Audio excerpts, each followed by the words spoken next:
Hey guys, Rob out here, and ImAlwaysInHotWater.com. Fifth boat of the day. Just got out of Charleston, and now I'm in Beaufort, South Carolina, on my way back to Bluffton, South Carolina.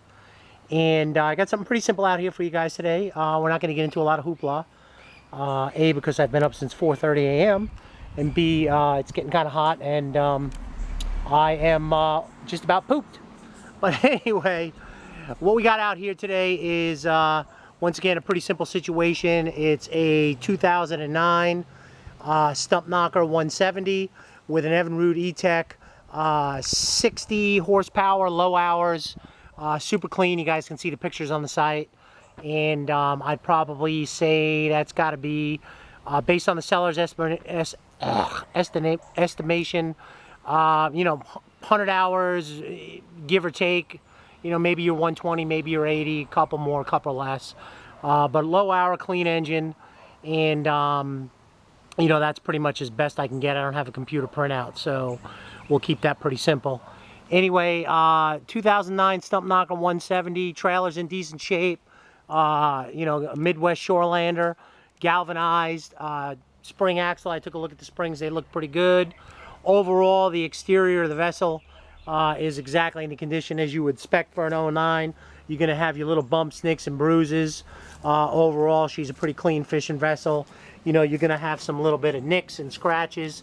Now, I'm going to pop up underneath at the end just to kind of show you guys that. You know, because you know, the key is for me is I don't like anybody showing up and being a little bit disappointed. This is what it is. Nice clean engine.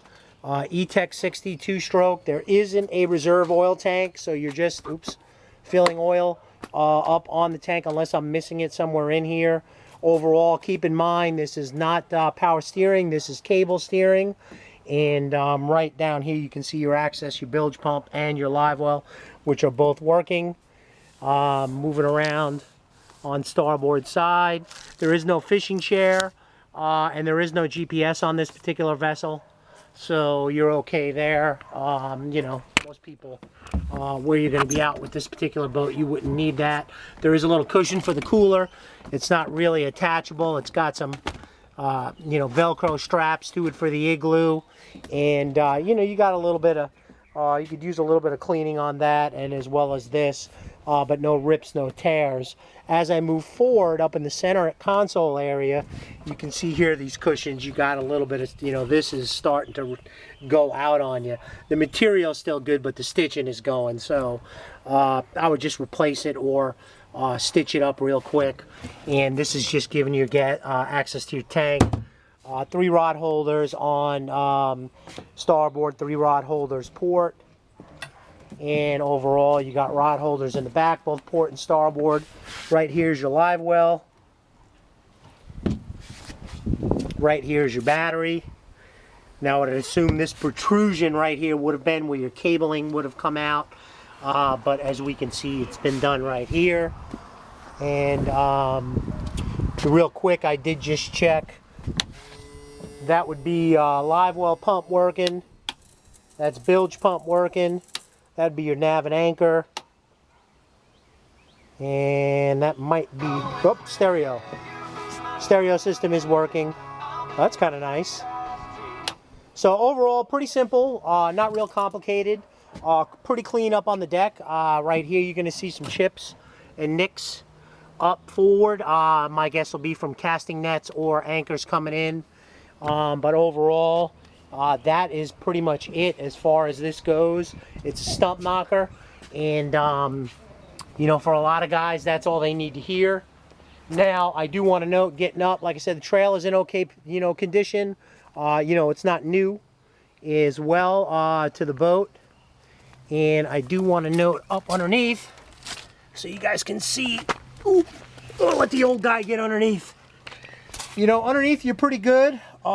Stern up to about mid, actually almost all forward, but you guys can see right here, right through there. Hopefully you can see it in the video, and right up in this area. You know, probably coming up on the trailer. You guys know the oyster beds around here, and it's also going to be the same on port side.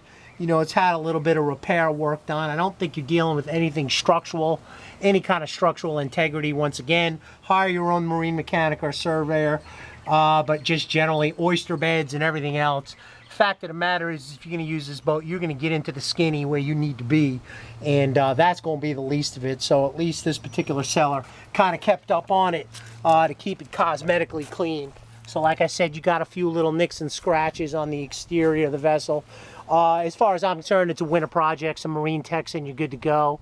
You know, you do a little bit of work, you guys can see you got a couple of nicks right here as well. So, you know, that's pretty much it. You know, 2009 Stumpnocker, real nice boat, real clean. Will be priced accordingly. Turnkey, ready for the water. So, you know, she's only being sold. There is a new baby on the way. In fact, that is actually happening in process as we speak, not to get personal. And so I got the phone call to move the boat out. New baby coming in, boat's got to go. So as it is for most of us, how that usually works out. So anyway, Rob out here at ImAlwaysInHotWater.com. If you have any questions, feel free to call me and email me on the site. So Rob at ImAlwaysInHotWater.com signing off, wishing you guys a great and safe boating day.